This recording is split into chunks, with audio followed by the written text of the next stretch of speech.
Hello, I'm Emma. I said in my last video that I was going to do a quick video on the private route to weight loss surgery. So I am going down the NHS route, but to give a well-rounded bit of information perspective, I thought I'd do a quick video just explaining what the private route is and why I'm going down the NHS route, really.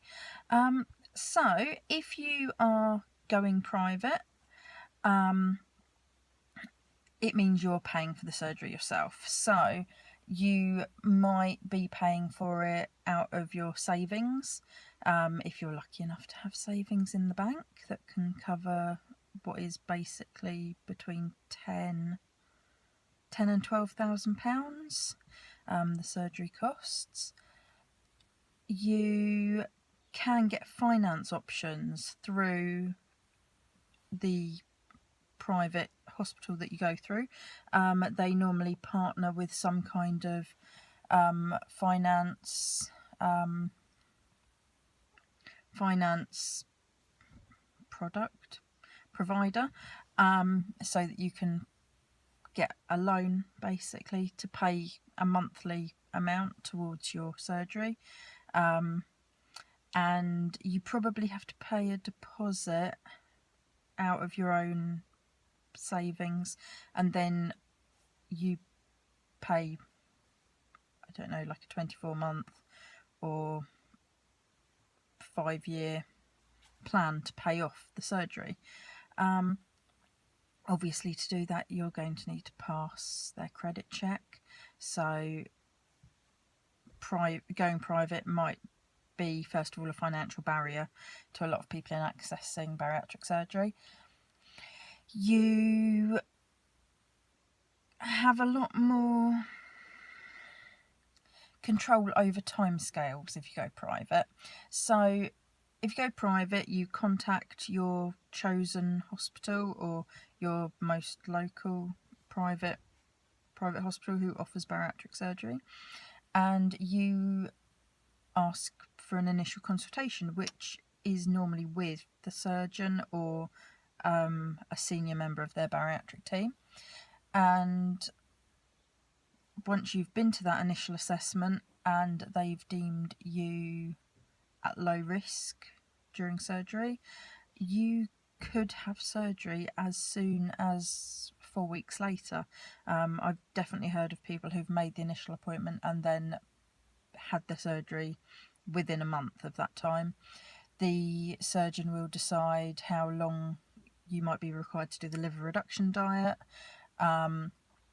They might want you to do some other preparatory, is that even a word, things before you have the surgery, so it might be a bit longer than the 4 weeks, and then you could potentially be having the surgery. They all offer different levels of aftercare, so that's one thing. If you're looking at several different private hospitals, you need to look at the sort of aftercare package that they provide.